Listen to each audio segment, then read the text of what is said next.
Hola, muy buenos días, ¿cómo están todos, queridos auditores? Otro martes de este rico café Kintsugi, donde podemos hablar de neuronas, psicología y felicidad. ¿Cómo está mi coanimadora Chengulín, colega? Hola, bien, ¿y tú? Muy bien, gracias. Qué ¿Qué nos traes bueno. hoy día? Una noticia re importante. No sé si vieron, se enteraron todos que la FDA, que es esta Administración de Alimentos y Medicamentos de Estados Unidos, aprobó un tratamiento para el Alzheimer. Un tratamiento que además esto no se ha aprobado en 20 años. Es bien controversial esto. El medicamento se llama Adulhelm y recibió la aprobación el lunes pasado por la FDA en Estados Unidos. Lo aprobó bajo la base de que los resultados que se muestran tienen una probabilidad razonable de eficacia. Es el único medicamento que se ha aprobado por los reguladores estadounidenses. Y lo bonito es que supuestamente logra combatir las causas de la enfermedad y no los síntomas, porque actualmente los medicamentos que existen actúan contra los síntomas y además también hay medicamentos que inhiben otros síntomas pero exacerban otros. Entonces en realidad todavía no logramos hasta hoy tener un fármaco que nos ayude de manera más eficaz contra el Alzheimer. Ojalá que esto efectivamente sea de resultados muy adecuados. El medicamento lo desarrolló Biogen, que es una empresa japonesa, que no revierte la degeneración cerebral, pero lo que les explicaba es que atacaría de alguna manera las causas. Y hay controversia porque claramente no todas las asociaciones, no todas las entidades, no todos los investigadores están muy de acuerdo con esto. De hecho, el doctor Caleb Alexander de la Universidad de Johns Hopkins indica que en su opinión se aprobó un producto con razón insuficiente. Bueno, la FDA no está diciendo que la aprobación es absoluta, ni tampoco está diciendo que este medicamento es la solución maravillosa, sino que la prueba con reparo, la prueba con que hay evidencia suficiente para suponer que va a ser un medicamento eficaz, pero lo sigue manteniendo en revisión. Es decir, va a estar observando, seguramente con otros estudios, cómo se va dando los resultados de este medicamento para mantener la aprobación o dar pie atrás.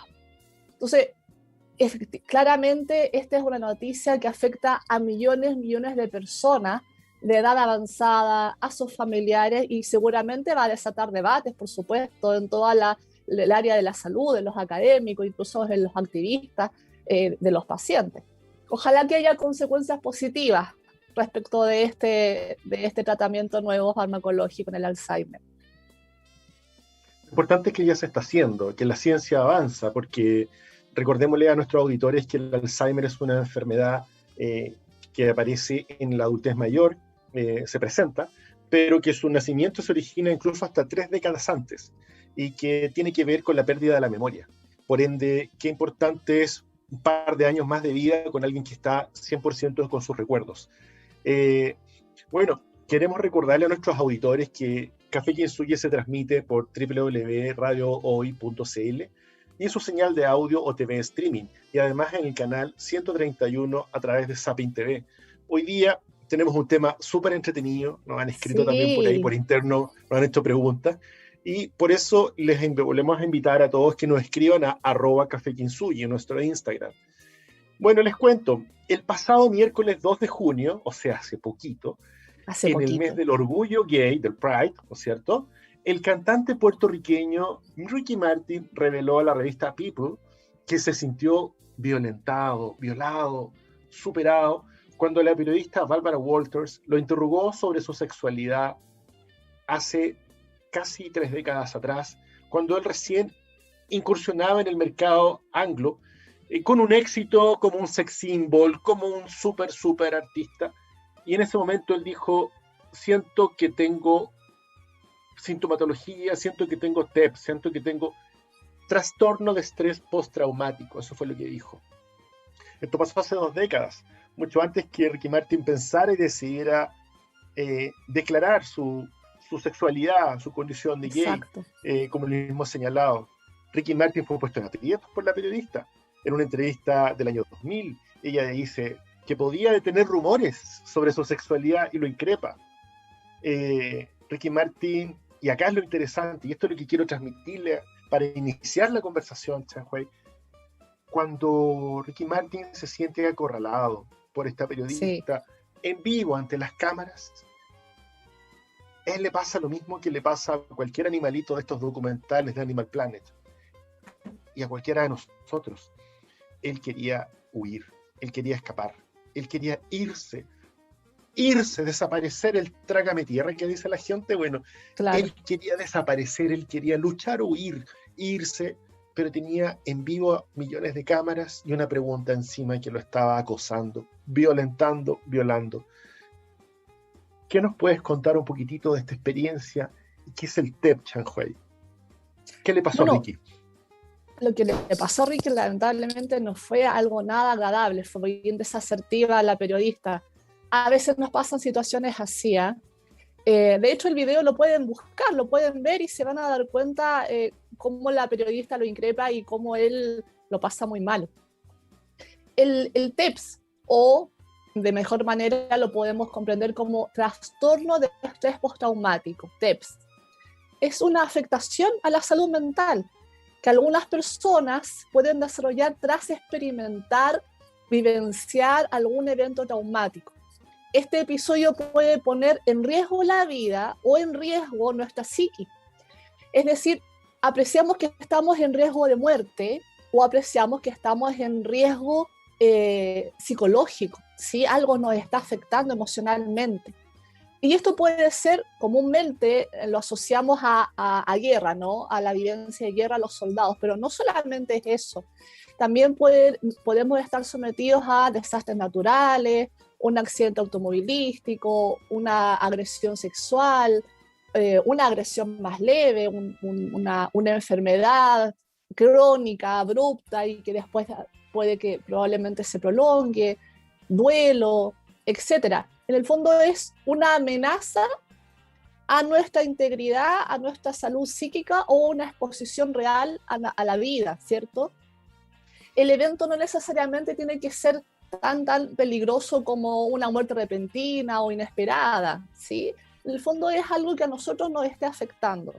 Y es normal sentir miedo durante y después de la situación traumática, porque el miedo desencadena una respuesta biológica muy natural de lucha, huida o congelamiento. Esta es la forma en que el cuerpo busca protegerse ante posibles peligros y genera cambios en el cuerpo, como la liberación de ciertas hormonas, aumenta el estado de alerta, la presión arterial, la frecuencia cardíaca, la respiración para correr, para luchar.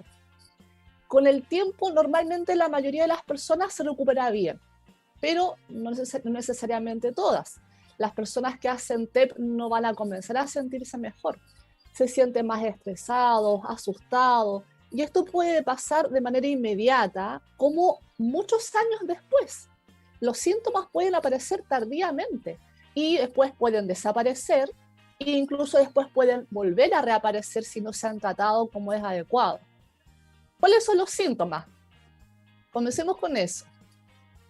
Sí, hay un manual internacional que es el Manual Diagnóstico y Estadístico de los Trastornos Mentales, diseñado y desarrollado por la Asociación de Psiquiatras y Psicólogos de Estados Unidos, la APA, que en conjunto con los laboratorios, que sale cada cierta cantidad de años la última edición. La versión actual es la DSM-5, y en ella podemos consignar algunos síntomas que pueden generar los criterios para diagnosticar el estrés postraumático.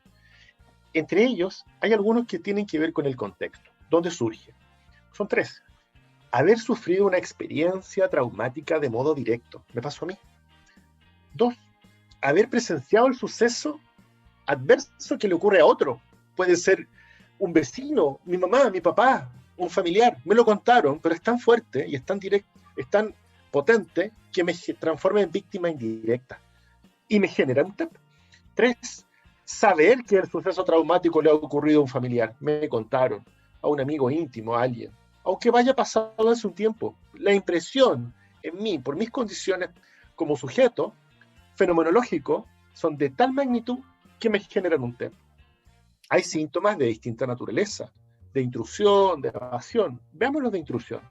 Experimentar uno o más síntomas de intrusión de experiencia traumática pueden ser los siguientes: recuerdos angustiosos, recurrentes, involuntarios, intrusivos. No, a cada rato me aparece esto, a cada rato. Flashback. Flashback son como pedacitos de la película que me vuelven. Le hacen sentir a la persona como si lo estuviera pasando nuevamente, ahora, en el presente, ese pasado. Vuelve el flashback, vuelve a vivir la experiencia. Lo vemos en las películas, que el famoso soldado está en Nueva York, ya pasó la guerra hace varios años, pero él se le vuelve a activar el flashback y sale corriendo, tiene miedo. También cuando tratamos de descansar aparecen los sueños angustiosos, sueños recurrentes, con contenido relacionado con el suceso, directo o indirecto. A veces soñar con un monstruo, con un extraterrestre, es soñar con el agresor que me lo provocó de una manera disfrazada. La mente tiene esta cosa inconsciente que me disfraza el miedo. Reacciones disociativas, como ver escenas en retrospectiva, donde la persona podría actuar como si la situación se repite. Y en los más extremos, una pérdida completa de la conciencia respecto al entorno en el que me encuentro. Y por eso es que vemos a las personas a veces como que están viviendo una experiencia que no tiene nada que ver con la condición o el lugar donde se encuentran. Y malestar psicológico intenso, muy intenso y prolongado, al exponerse a factores o detonadores o disparadores internos que lo conectan de manera inmediata con sus redes neuronales al recuerdo traumático. También hay reacciones fisiológicas, por eso es que el STEP es un trastorno que no solo afecta a mi salud mental, sino también mi condición física. Por eso yo lo somatizo. Entonces, dolores de cabeza, colon irritable, dolores de cuello, cansancio, anedonia, etcétera. Exacto. ¿Quieres continuar? También hay síntomas del orden de la evasión. Esto implica intentar evadir situaciones, personas que de alguna manera nos recuerdan el evento traumático. Puede que se dé uno o dos síntomas, pero por ejemplo evitamos lugares, evitamos objetos, cualquier cosa que nos de alguna manera nos remita a lo que nos pasó. Por ejemplo, si fue un accidente automovilístico, probablemente vamos a tratar de dejar de conducir. También evitamos pensamientos o sentimientos relacionados con el evento. Por ejemplo, intentar mantenerse muy ocupado para evitar pensar, recordar, ¿cierto? Y así comenzamos de pronto a llenarnos de trabajo, empezamos a estar todo el día trabajando y nosotros también empezamos como a autocreer que hemos superado el evento traumático. Sin embargo, estamos tan ocupados en el trabajo que estamos evitando afrontar lo que realmente nos pasa. Hay otros mecanismos mucho más complejos, como comenzar a beber demasiado, uso de drogas, ¿sí? Que claramente nos van a generar mucha más afectación. También hay síntomas que son del orden más cognitivo o del estado de ánimo, que nosotros vamos a comenzar a apreciar cambios negativos en nuestras creencias o nuestra emocionalidad, como problemas o incapacidad para recordar cosas importantes del evento que ocurrió. Esto puede ser una amnesia disociativa, es decir, si nosotros intentamos recordar, nos vamos a dar cuenta que ya no recordamos todo, o incluso lo más importante, como que ya no lo percibimos, no lo tenemos en nuestra memoria. Entendiendo que esto no está mediado por lesiones cerebrales o por consumo de drogas o por consumo de alcohol. O porque también no quiera. Es posible que... O porque no quiera, es porque no puede. Claro, exacto. También es posible que comencemos a darnos cuenta de que comiencen a surgir creencias negativas de uno o del entorno, o expectativas negativas muy persistentes, muy desagradables y exageradas, como yo soy culpable, yo soy inútil, no puedo confiar en nadie, todas las personas son malas, todas las personas me quieren hacer daño. No hay expectativas positivas del mundo, del futuro, ¿sí? Una percepción distorsionada y muy persistente sobre las causas y las consecuencias del suceso. Y un estado emocional negativo, que es persistente, como la sensación de miedo, terror, enfado, ira, esta culpa o vergüenza que podemos ir sintiendo. Y esto va a generar también probablemente una incapacidad permanente de sentir emociones positivas. Probablemente también experimentemos una pérdida de interés de las cosas que antes nos parecían agradables, que nos entusiasmaban, ya no nos va a pasar. Y probablemente también un desapego a nosotros y a los demás. ¿Te parece si continuamos luego Sí, de escuchar a Ricky Martin? A mí me encanta Ricky sí, Martin, soy su fan. sí. Así que Lo vamos a mejor de mi escuchar vida eres tú con Ricky Lo Martin. Nos mejor de vemos. mi vida eres tú. Hola, ¿cómo están? Regresamos con el Café Kintsugi de este martes y queremos saludar a nuestro auspiciador Instituto Kintsugi, psicoterapeutas expertos en trauma psicológico y MDR. MDR es una terapia psicológica de tercera generación basada en evidencia científica orientada al tratamiento psicológico del trauma. Reservas al WhatsApp más 569-5634-5078. El trauma se puede superar, Chanhue. Sí, Bueno, pero antes sí, de eso, antes de que tú continúes, quiero mandar un saludo a todas las fans de Ricky Martin, porque de tocaya a tocaya, pucha, Ricky Martin lo adoramos, así que estamos haciendo este programa gracias a ti también, Ricky Martin. sí, se te salió lo groupie, pero mira, yo también de alguna manera puedo ser groupie porque me gusta Ricky Martin, A mí porque me encanta. Ricky Martin nos enseña y nos ayuda con exponer su problema, cuán importante es que el trauma sí se puede superar, como dice Instituto Kintsugi. Se puede, y qué mejor que esta canción que escuchamos, lo mejor de la vida eres tú, una letra hermosa, una letra Es resiliente, una preciosa la letra totalmente letra. libre, una letra que es de una persona que realmente ha superado una situación horrorosa como la que el pobre lamentablemente vivió. Sí. Bueno, continuando un poco con este estrés postraumático, hay cierta sintomatología que hemos estado describiendo y de distinta naturaleza. Por eso es que cuesta a veces diagnosticar el TED, porque a veces incluso se confunde con depresión, con otro tipo de situaciones. Pero, por ejemplo, también están los síntomas de hipervigilancia y reactividad. Estos pueden causar un nerviosismo importante, donde la persona está siempre como atenta al peligro, como que siempre va a pasar algo.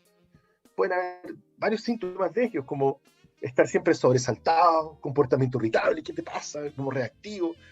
Pueden haber arrebatos de furia, sin mediar provocación, de la nada, parece que fuera, pero no es así. Comportamientos imprudentes, a veces autodestructivos, estar al límite, gente que sale corriendo de la nada, no responde, respuestas de sobresalto, pero básicamente como un globo, englobar todo esto en la hipervigilancia.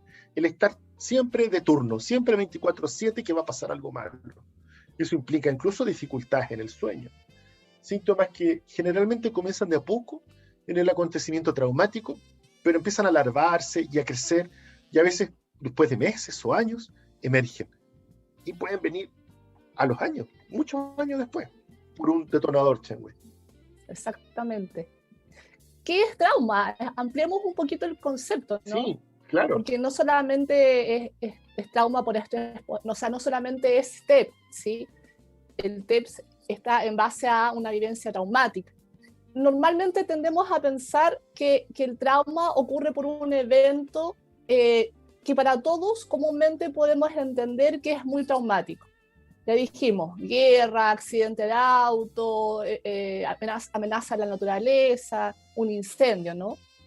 Pero el trauma lo podemos definir como el resultado de la exposición que ocurre en un momento dado cuando la persona se ve expuesta a un hecho adverso. Y un hecho adverso que para uno es un hecho adverso y que es inevitable. Y va a sobrepasar los mecanismos internos que nosotros tenemos de defensa para afrontar esta situación, como también los recursos que pueda tener la persona externamente cuando uno pide ayuda. Por ende, no logramos afrontar de modo adecuado la situación adversa y superarla.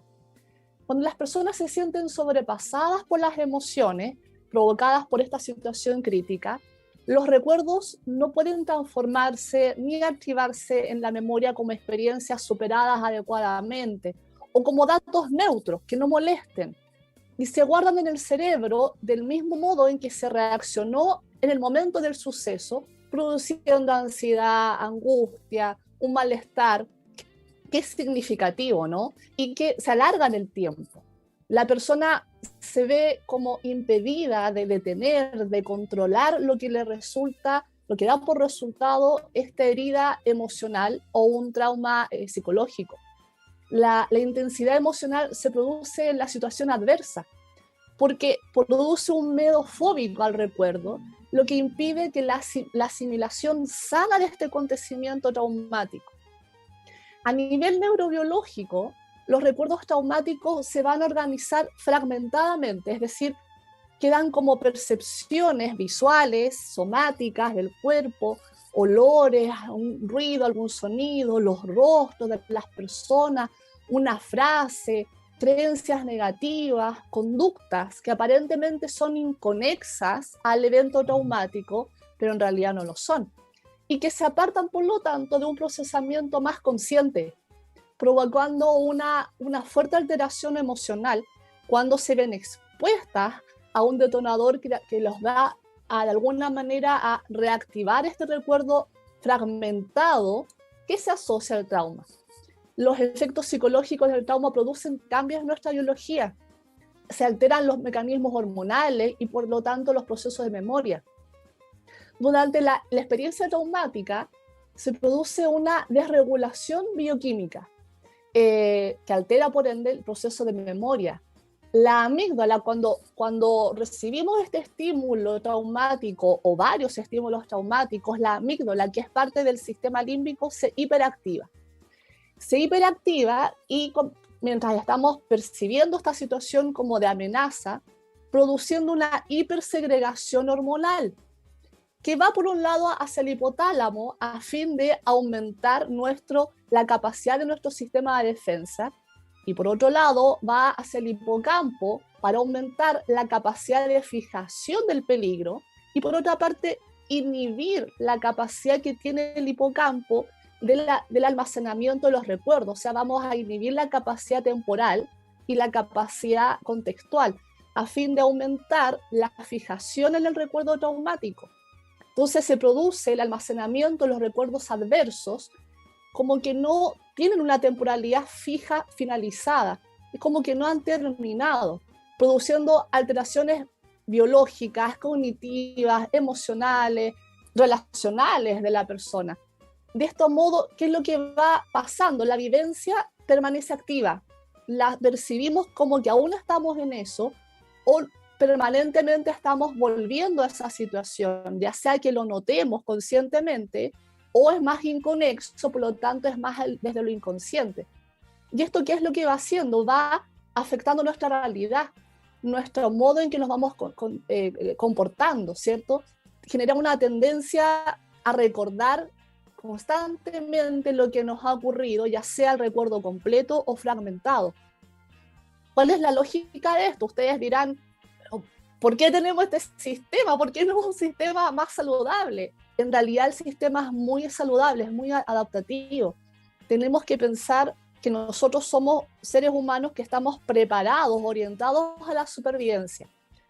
Por lo tanto, tendemos a fijarnos en los hechos adversos. Por eso es que ocurre todo este funcionamiento entre la amígdala, el hipocampo, el hipotálamo y toda la hipersegregación de hormonas. Porque si nosotros neurobiológicamente nos fijamos más en el hecho adverso, vamos a estar más atentos a todas las situaciones que nos puedan de alguna manera remitir a lo que ocurrió como un mecanismo de hiperalerta para ponernos a resguardo y evitar que nos ocurra lo que ya nos ha ocurrido, porque nosotros aprendemos evidentemente de esto, ¿cierto? Entonces de esta manera vamos a estar viviendo en este estado de hipervigilancia, dado que lo que nos ocurrió fue tan impactante. Entonces al estar en hipervigilancia vamos a tener los recuerdos casi como a flor de piel, y de esta manera vamos a poder reaccionar de la misma manera en que reaccionamos en ese momento para defendernos y ponernos a salvo.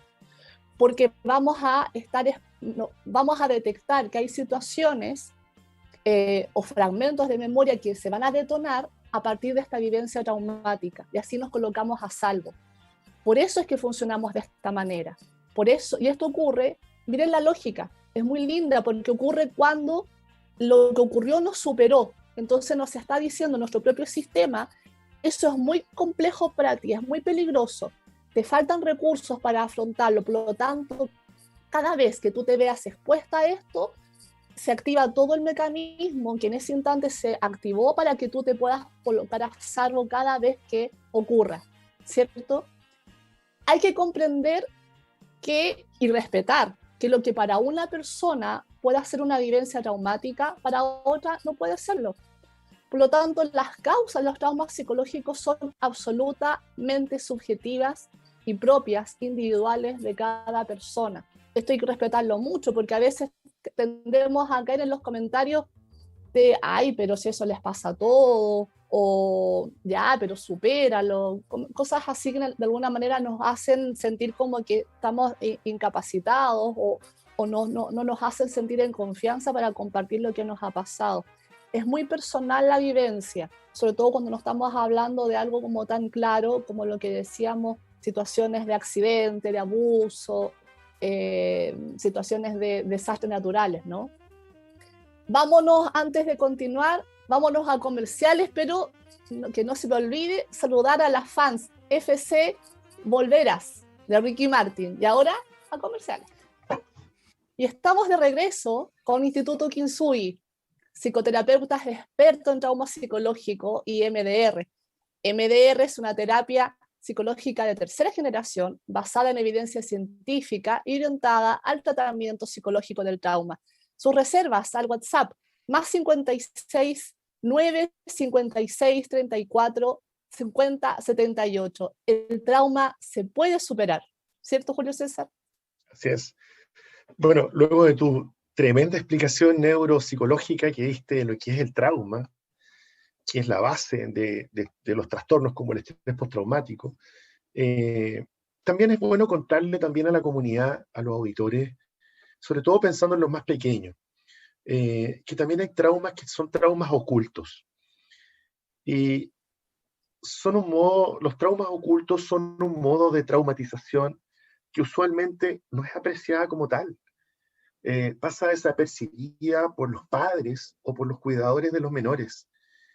Y esto comienza de pequeñitos, cuando de alguna manera se ven ellos afectados y no reciben una adecuada regulación emocional, ya que los cuidadores o los papás o los abuelitos, los tíos, quienes estén a cargo de ellos, no están disponibles. Pueden estar presentes, pero no disponibles, que es algo que es muy importante poder diferenciar. La disponibilidad de quien cuida a un menor tiene que ser absoluta, él tiene que sentir que está para él, que están disponibles totalmente. Y si ellos no tienen la capacidad de estar ahí presente y poder modular las desregulaciones afectivas de estos niños, niñas o adolescentes, ellos pueden desarrollar traumas ocultos. Y la disponibilidad de estar presentes es poder leerlos, es poder empatizar y poder conectarse de mente a mente qué le está pasando a él, está bien, está mal, necesita algo, algún apoyo.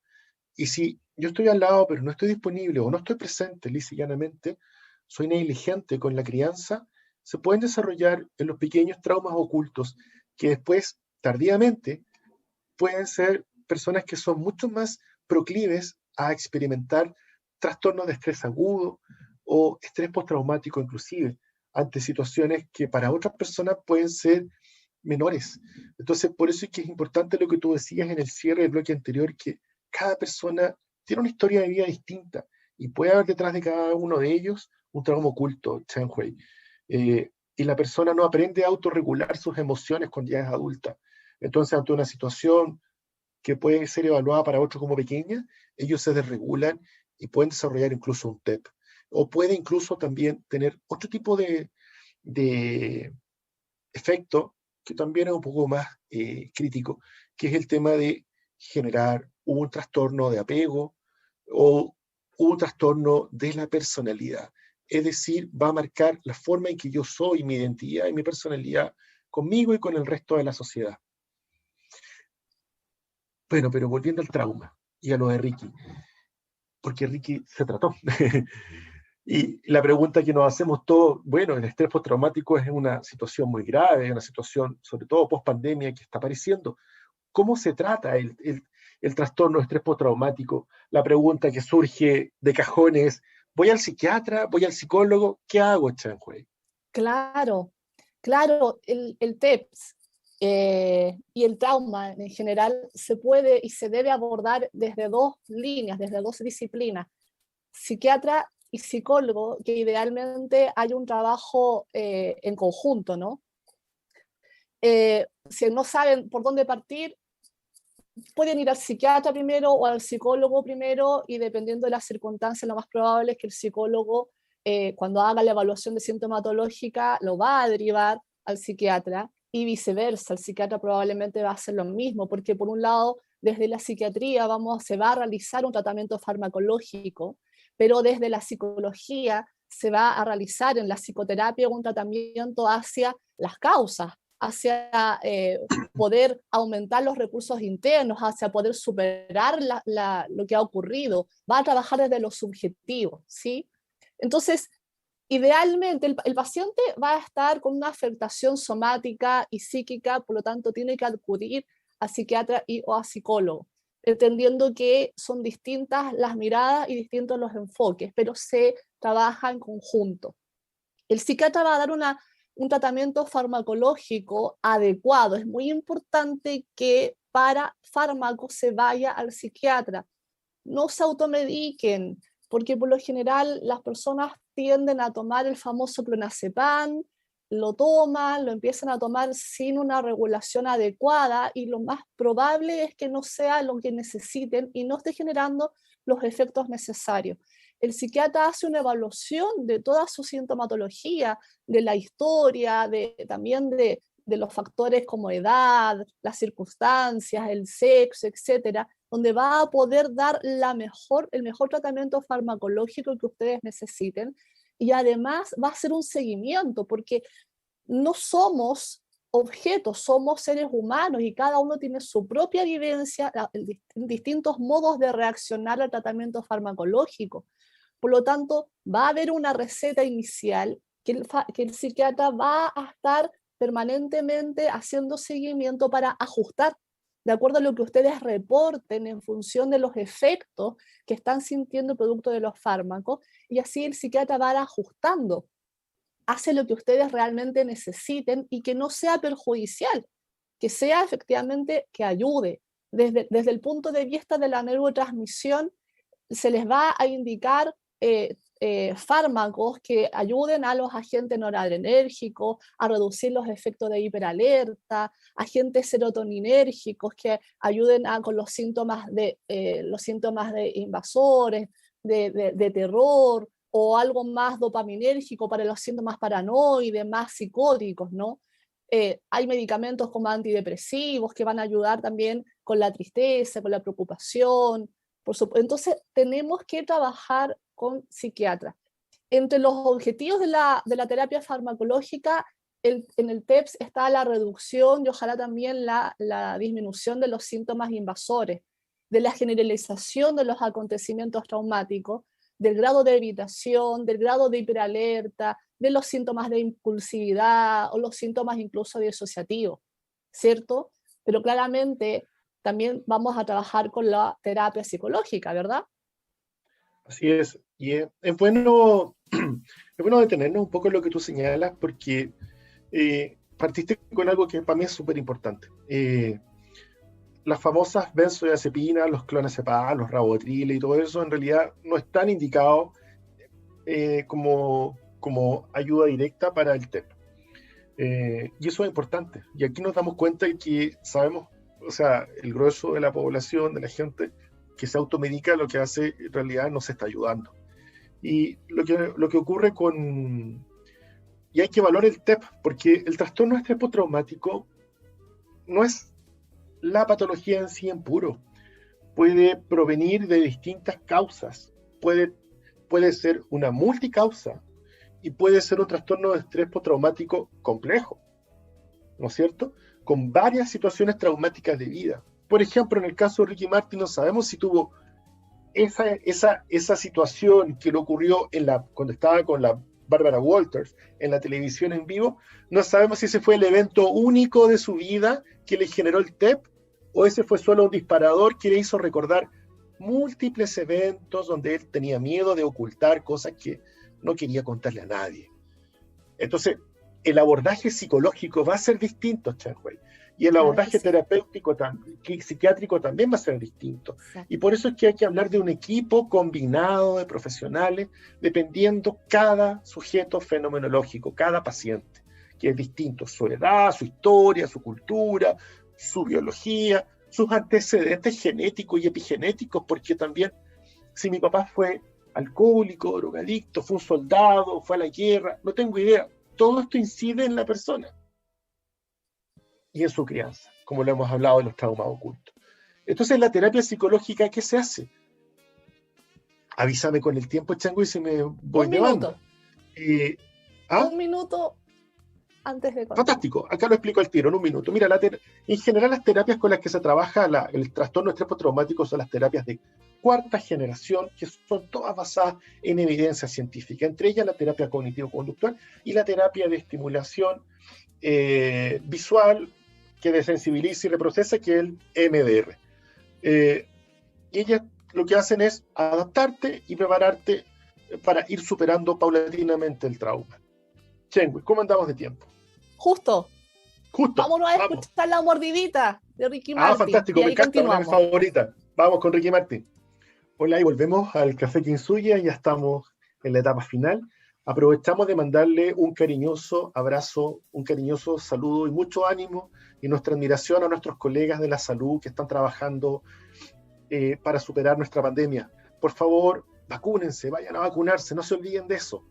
Sigamos conversando, Changue. Mira, parte de la terapia psicológica, tú vas al psiquiatra, porque yo necesito que el psiquiatra me saque el trastorno de estrés postraumático.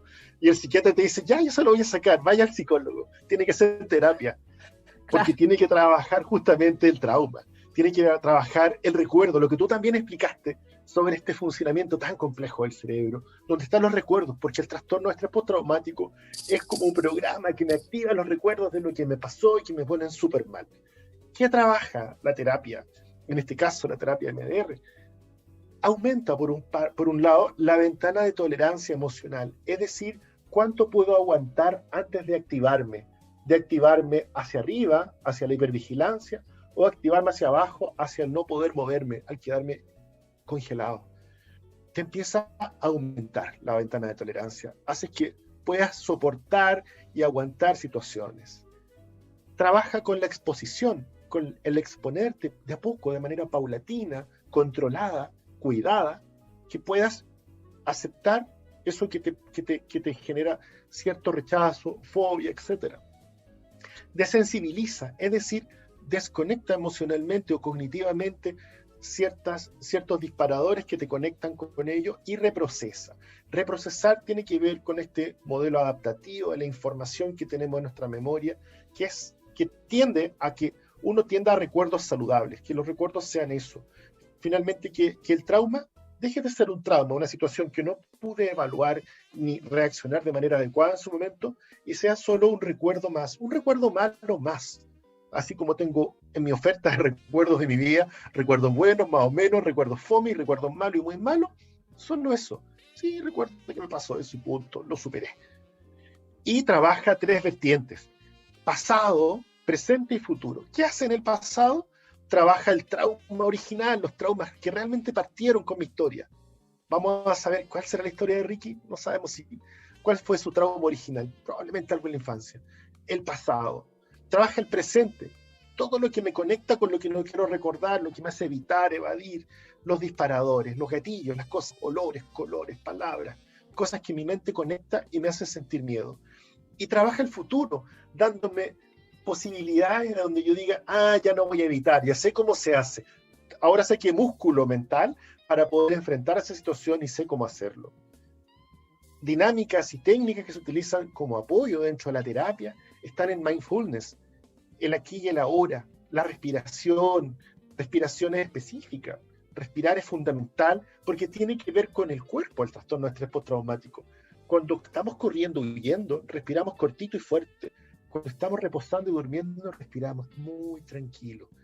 Y el conector, el hilo conductor es la respiración, la ventilación. que hacemos con los pulmones. También el conectarnos con el aquí y el ahora, con el presente. Diferentes técnicas que se aprenden, que me permiten calmarme y darme cuenta que estoy aquí y ahora, y no en eso que ya pasó, que no es ahora, ya pasó. Sí, antes de ya comenzar a despedirnos, nosotros quisimos hacer este programa dado el pase que permitió Ricky Martin al visibilizar en el fondo lo que le había pasado, y nótese que lo visibilizó después de 2 décadas. O sea, después de 2 décadas ya podemos inferir que es algo que para él ya no reviste traumatización y la puede expresar cómodamente, ¿cierto?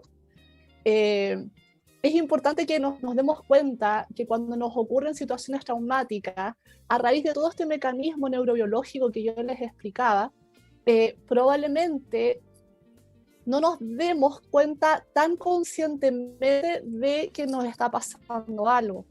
Por lo tanto, cuando a ustedes les pase alguna vivencia traumática o varias vivencias traumáticas, una seguidilla de vivencias como los traumas ocultos, por ejemplo, es altamente recomendable que no dejen pasar el tiempo. No vayan al psiquiatra y al psicólogo después de años. Traten de ir lo más inmediato que puedan, porque claramente las posibilidades que tenemos nosotros los profesionales de ayudarlos va a ser mucho más alta cuando sea algo más inmediato que cuando ya hayan pasado muchos años. Además que hay que comprender que los recuerdos a un inicio todavía no se están consolidando de manera tan relevante. Cuando ya han pasado muchos tiempos, los recuerdos ya están más consolidados y se genera un entramado de redes neuronales que es más complejo de atender. Y además que pasa mucho tiempo que lo pasan muy mal. ¿Para qué permanecer tanto tiempo sufriendo? Atiéndanse, no le tengan miedo al psiquiatra, a los fármacos, no le tengan miedo a la psicoterapia porque van a tener que, algunos piensan que hablar mucho, no es tan así. Y algo que quiero destacar, recuerden, porque lo hemos explicado veces anteriores, el MDR como terapia en sí es una terapia muy protectora, es decir, no los va a exponer, no los va a someter a hablar de cosas muy dolorosas y traumáticas si ustedes todavía no están preparados para ello. Nos vamos a tomar un momento importante para aumentar sus recursos, aumentar sus capacidades, sus mecanismos para afrontar la situación que han vivido y luego trabajarla. Si ustedes todavía no están listos para ello, no se hace. Entonces no le tengan miedo, pero claramente acercarse a psicoterapia va a hacer que ustedes, después de un proceso de terapéutico, puedan tener una vida mucho más agradable. Cariños a todos, abrazos, gracias por escucharnos este día martes. Vuelvo a saludar a la fanaticada Volverás de Ricky Martin, que a mí también me encanta. Que tengan un lindo día y una linda semana. Nos vemos. Chao, que esté muy bien.